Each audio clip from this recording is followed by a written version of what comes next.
Hey, Shirok, check this one out. This topic we're covering today is kind of creepy. Imagine getting invited to a house, or know of people can get invited to a house, and they never ever leave. This guy developed this house of horrors, literally. He designed rooms where people can escape or get gas, get murdered. He would hold them there. He designed this whole house with this in mind. Can you believe it? So you mean you check in, but you don't check out? Exactly. You have to check this out.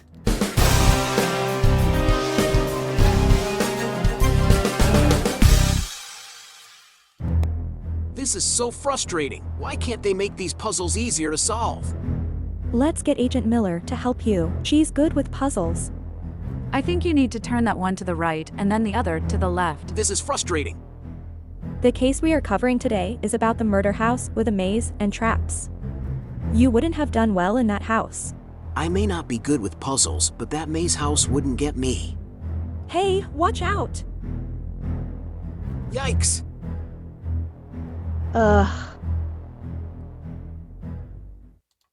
That Agent Wells he's always getting in some type of trouble. Hey guys, welcome to Studio 70. It's your girl Shirok. And I'm Ed. And before we get into it today, we just want to tell you. For education, entertainment purposes only. Please do your own research, even though we do have AI here. And always be kind to everyone. Everywhere. And just to let you know, we cover true crime topics, but we're also promoting a new show we started this year called The Jump Scare. We watch scary videos and, well, let's show you a quick clip. Just take a quick We'll be clip. right back. It'll be real fast. Join us at The Jump Scare, where we watch and react to scary and strange videos. But there's a twist. As you watch, we throw in our own jump scare videos to keep you on your toes. Do you have nerves of steel? Prove it by taking our challenge for some added fun. Watch with a full mug of water, preferably with our logo on it, and see if you can stay steady and dry. Please be safe by keeping the water at room temperature and holding the cup away from anything that can be ruined, like electronics. Let us know if you kept your cool or ended up all washed up. Welcome back. Welcome back. It wasn't that long, right? Pretty quick. House of Horrors. This one is really interesting. I know It a will lot of blow people your mind. have I have to say that. a lot of people have covered it, but we have our own AI crime force investigation team. They do use AI tools to find some information on the case. There's going to be questions at the end that come in. They'll answer some things, so hopefully we'll put our own little twist to this. So let's see what we got. I think we have a little short video that we want to touch base on. It's by Watchlore. Please, it looks like they got 415 subscribers. Please go over there and give them some love for this video, because what we like to do is try to promote other videos, content, other channels. I feel it's important for us to do so. So let's get into we it. all can move up together. Yeah, I mean, especially if they do a good job. And this particular channel did a great job. So let's listen in. We're going to comment. That's what we have to do to make it our own for fair use. And we'll come back and see what questions we have. The truth you thought you knew about America's first serial killer may just be the beginning of a much darker story. H.H. Holmes, born Herman Webster Mudgett, wasn't just a man driven by dark ambition. He was a calculated mastermind who built an entire building with one purpose. Murder. Can you believe that? His twisted tale began long before he arrived in Chicago. Murder? Yeah. Holmes was born in 1861 in Gilmanton, New Hampshire. From an early age, he displayed an unusual fascination with death. It's said that as a boy, he would capture and dissect small animals, an early sign of what would become a lifelong obsession with the human body and what it could endure. That's common with some murderers. By his early 20s, Holmes was studying medicine at the University of Michigan. There he honed his knowledge of anatomy and discovered a way to profit from his dark interests. Holmes would steal cadavers from the university, disfigure them, and then claim life insurance policies he'd taken out on fictitious people. This scheme was just the beginning of Holmes's criminal career. That was clever, but in 1886, Holmes arrived in Chicago, drawn to the booming city's opportunities and anonymity. He changed his name from Mudgett to Holmes, a name he felt conveyed sophistication and trustworthiness. But behind that charming persona lay a man who saw people as nothing more than pawns in his deadly games. Wow. Holmes purchased a plot of land in the Englewood neighborhood and began construction on a 3-story building he would later call his hotel. To everyone else, it looked like an ordinary business venture, a place to welcome travelers during the 1893 World's Fair. But Holmes had something much darker in mind. The building was designed with trapdoors, soundproof rooms, and dead-end hallways. Walk to the store. Holmes personally oversaw every detail, Who would think of that? ensuring that his Who would so-called build it, castle was too? nothing short of a labyrinth. Don't you think the person would Workers have to would know build kind of like sections what's and then going on? mysteriously be No, but look fired, what he does. keeping any one person from understanding the full layout. You see that? This He actually kept hotel having was different more than a people place to interact. stay. That's It was a smart. twisted Yeah. maze where Told you, he was victims a would be lured, mastermind, but trapped, still. and murdered. Could use Holmes that for added something. airtight rooms with gas pipes that he could control remotely, pipes. allowing him to asphyxiate guests at will. Messed No one could up. imagine that the man who welcomed travelers with a charming smile was also designing rooms from which no one would escape. Holmes knew how to use his charm to win trust. He was polite, intelligent, and incredibly persuasive. Guests saw a respectable hotel owner, a doctor, and a businessman. But behind that facade, Holmes viewed everyone as a means to an end, his end.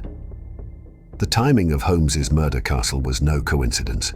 During the 1893 World's Fair, millions of people flocked to Chicago, many of them alone, looking for places to stay. It was the perfect opportunity for Holmes. Travelers checked into his hotel, unaware they would never leave. Yeah, just like the Eagles Holmes's song. victims Hotel were often California. women who came to Chicago seeking work or adventure. He would lure them in, sometimes posing as a potential employer or promising romance. Once they entered his Yeah, that's hotel, crazy. they became prisoners in his carefully crafted maze. Holmes's hotel was outfitted with chutes leading directly to the basement, where he had a hidden laboratory. After asphyxiating his victims, Holmes would drop their bodies through these chutes to a place no guest would ever see, a basement outfitted with acid vats, quicklime pits, and a dissecting table. Wow. This basement was Holmes's playground. Here, he conducted experiments, dissected bodies, I and wonder even how sold many skeletons people- to medical schools. Or if he did The everybody. true number of or lives just lost in his castle 50%. remains unknown, Curious. Yeah. but Holmes profited off each victim, turning his lust for death into a business. Holmes think he did continued his everyone crimes a until bit too much. 1894, when suspicions Too around many his people. insurance scams finally caught up with him. After being arrested for fraud, investigators entered the hotel and uncovered the grim reality of what had happened within those Reality walls. is right. The police were horrified. They found evidence of torture rooms, medical instruments, and skeletal remains scattered throughout the basement. The building itself was a testament Absolutely to not Holmes's normal. twisted mind, a structure designed not for comfort, but for capture Yeah. and death. Even in court, Holmes displayed no remorse. Seen He all confessed of to them. 27 murders, but many That's a lot. believe his true body count There's was more. much higher. Yeah, and that's a Some different type of estimate body he count. may have Not, killed as not many the as body count 200 that people people. talk today 200. about. Holmes himself chillingly stated, "I was born with the devil in me." People do In May believe that. 1896, Holmes was hanged for his crimes. But even in death, he remained enigmatic. He requested to be buried in cement, fearing that his body would be stolen and dissected, just as he had done to Whoa. He so can many dissect, but he others. doesn't want to Whoa, that's dissect messed him. up. Holmes' request was fulfilled, and he was buried beneath layers of cement. To this day, his story leaves a haunting legacy, one that highlights the depths of human depravity and the power of manipulation. After Holmes' death, the murder castle mysteriously burned down. Yeah. Some say it was an attempt to erase his dark legacy, but stories of his crimes continue to haunt the city of Chicago, forever linking it to the man known as America's first serial killer. Holmes wasn't just a serial killer. He was a man who used his brilliance for darkness, creating an entire structure dedicated to horror. His story reminds us that sometimes true evil can hide in plain sight. Wow. Definitely agree with that because Okay. Whoa. Stop. We are not giving 48 hours free. we already did. I know, we have in the past. All right. We're going to go and... Actually, let me take a second, because I want to ask you a couple questions. So, hold on, guys. We'll get back to the crime force questions that came in. But first, so that's, I mean, first of all, the fire is pretty interesting. Somebody purposely must have did that. Yeah. The first serial killer, I think we both agree that it's probably more than 27. That seems kind of low. Well, they said about 200, but it could be a lot more. Because I'm curious as to like how many people came into the hotel and, you know, who left. Like, wouldn't it be weird if he comes in and he like judges you? Okay, if you go into room such and such and such and such, you might be safe. But if you went to another room, you were doomed one way or the other. I wonder what made his decision. Because I'm sure he had a God complex. I mean, in a way, you're deciding somebody's fate too. It just seems really bizarre. It was definitely unique, and it's something that's mind blowing, like I said, because when I actually was looking at this, I was like, wow, this is crazy. But yeah, I don't think he did all of them, right? Because there's so many people, and I would think he some of them probably just had to said be he let just had to be- go. right? And then he needs those people to try to refer other people to He's come in. probably like, hey, come on in. Oh yeah, so are you here in business? Oh yeah, well, I own my own business. Oh really? Yeah. Yeah, that was Oh my goodness. interesting. Let's see what the questions came in. I'm Yeah. curious to see. Okay, let's go back here. All right. So the question is, why did he choose to build a murder castle in Chicago? Good question. Let's see. Oh, sorry. Here, let me go back and click on this, and then. Holmes designed the murder castle in Chicago because he had an ingenious idea. The 1893 World's Columbian Exposition in Chicago played a significant role in H.H. Holmes' criminal activities. Holmes constructed his infamous murder castle near the World's Fair site, taking advantage of the influx that's why. of visitors to the city. You mentioned it a little bit in the video. The building, located just a few blocks from Jackson Park where the fair was held, You was see? designed as a hotel to lure in unsuspecting guests, particularly young women traveling alone. You see? Holmes rented out rooms primarily to unescorted young women who came to see the fair, making them easy targets for his crimes. The World's Fair brought a large number of out-of-town visitors to Chicago, providing Holmes with a steady stream of potential victims who were less likely to be immediately missed. Wow. The chaos So and that's how he excitement designed it. surrounding I mean, the he fair did allowed Holmes to operate more freely, as the city was preoccupied with the event and the influx of tourists. Holmes used the fair as a cover for his criminal activities, including fraud, swindling, and murder, taking advantage of the distraction it provided. Wow. I don't know why we're getting a little slowness in the video. Sorry, guys. Yeah. Okay. Next question. That was good. That made sense. I mean, in terms of, you know. That's one thing about it. location. He masterminded it's because he's like, I know there's going to be a event here, and so Yeah. that would lure people in. Totally makes sense. Holmes reportedly sold the skeleton of his victims to medical schools. Why did the medical school never question where did the human bodies come from? Wow. Yeah, good question. Holmes reportedly sold the skeleton of his victims to medical schools, where they were used for dissection or anatomical study. During this era, the demand for cadavers for medical research was high, and the supply often didn't meet the needs of institutions. Medical schools were known to purchase bodies from resurrectionists, people who illegally obtained cadavers, sometimes through grave robbing.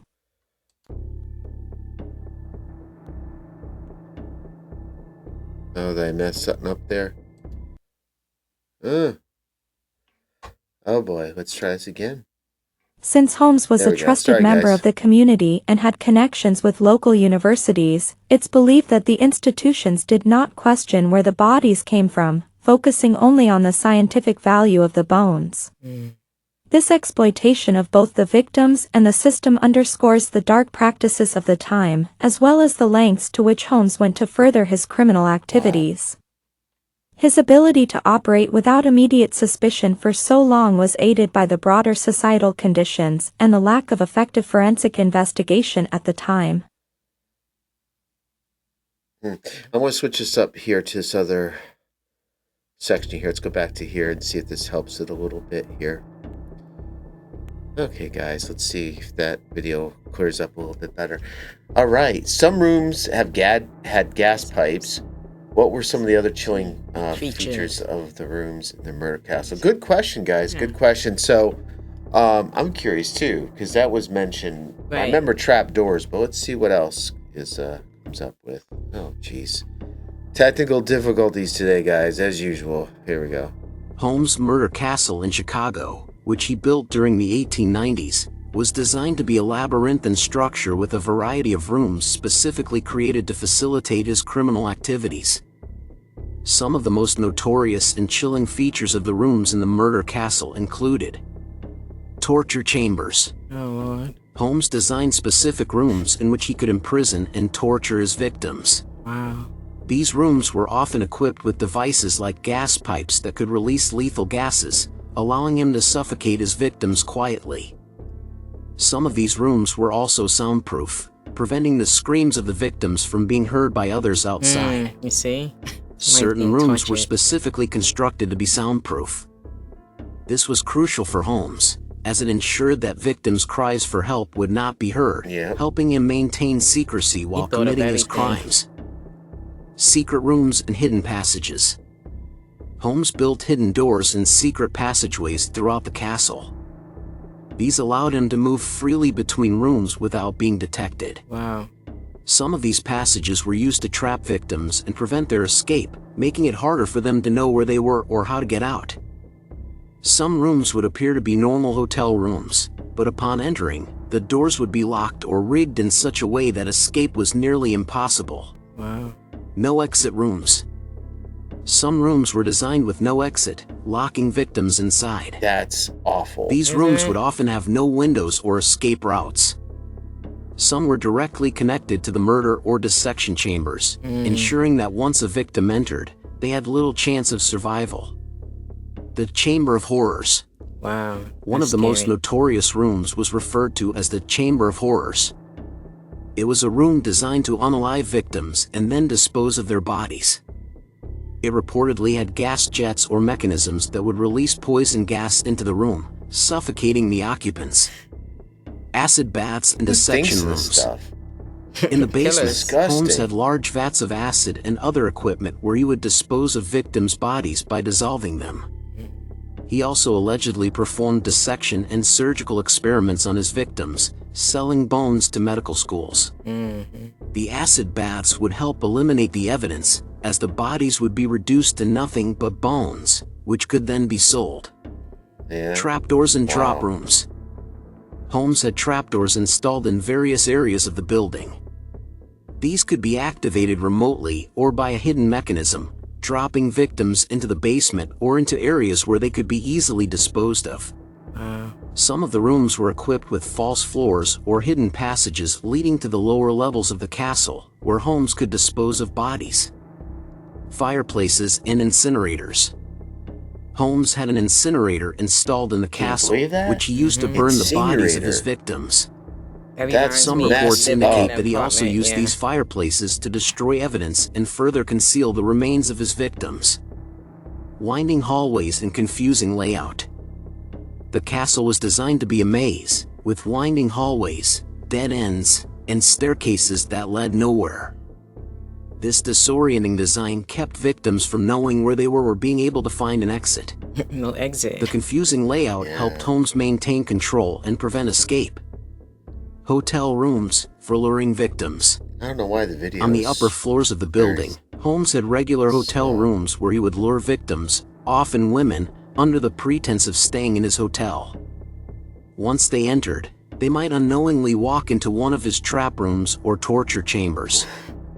These specially designed rooms, alongside Holmes' manipulative charm, enabled him to carry out his unalivings and evade detection for a significant period of time. The building was a nightmarish structure created for the sole purpose of facilitating murder and making it easier for Holmes to dispose of his victims and their remains without being caught. Wow. All right, Crime Force. Thank you so much. We appreciate it. I don't know why the video, I will do a quick little apology here. I don't know why the videos today have been very, not smooth. It must be something with the computer. There must be things running in the background that's causing it to be slow. So we apologize for that. I tried switching a couple of the scenes around to see, the shots and different camera angles to see if that would snap out of it, but it didn't look like it did. So sorry about that. But anyhow, let's do some final thoughts. I mean, now he's the first serial killer. Like, usually you hear about people like Jack the Ripper, right? Unknown, don't know where they live. Here's a guy like right out in the open. He's got people like coming to him. He has the brains to think of this building where it gets designed where the people building it don't even know why they're building it. They're doing it in different pieces. So he has the smarts so people don't figure out what he's doing. Then he goes, seems pretty far before he actually gets caught. And then he makes money off the deal. Like, It seems like he had this whole master evil plan. It's unbelievable. It's like you can't even believe it. Yeah, he has like this ruse personality where he was charming, but like I think you mentioned something like how he selects his victims, people that really don't come in and investigate because somebody could say, "Oh, I know somebody lived here and they're no longer here." So he definitely was asking questions like, which is interesting too. He's I think he was more geared towards the females. Yeah, because they figured, I know it's chauvinistic and, you have to look at the time, but he's probably like, okay, these are single women. They're trying to come in. And I'm sure when people were coming in, he was interviewing them to see if they fit like a certain pattern, maybe let people go if it was like a couple or if he felt like there was not going to be an advantage for money. You would be in 2A. You would be in 2B. 2B. You're in 2B. You're in to trouble. Be or not to be. You would be in trouble with 2B. In room to be or not to be, that is the question. So, yeah, they gassed up that. But this is a fascinating story. From the time, it blows my mind. Imagine if somebody today were to do something like this. People do copycats, right? I mean, I don't want to think about it. It's too creepy. Anyhow, guys, thank you so much for being with us. Again, apologies for the slow video, but I thought it was a very interesting one, and we hope you come back next week for another topic. That'd be great. Join our crime force team that can answer questions, or sometimes they do the background research work as well. But we like to promote other channels as well, especially when they do a great job. And thanks again. I think they did a great job on this video, so go check them out. And any last words? Yes, just want to say please subscribe or become a member. We would love that. I just want to say another shout out to Jen H, who has definitely been a member with us since day one. And, if you have anything that you're interested in, you want us to go through, and we'd be gladly to do that, but only for members only, right? Yeah. So if you want a special topic or a special case you want us to cover, we do that for our members and shout outs and things like that. But even if we would just appreciate you guys just showing up and watching and taking a look at what we have. That's fine. Yeah, sounds good. Thank you. Okay, until next time. Studio 7L.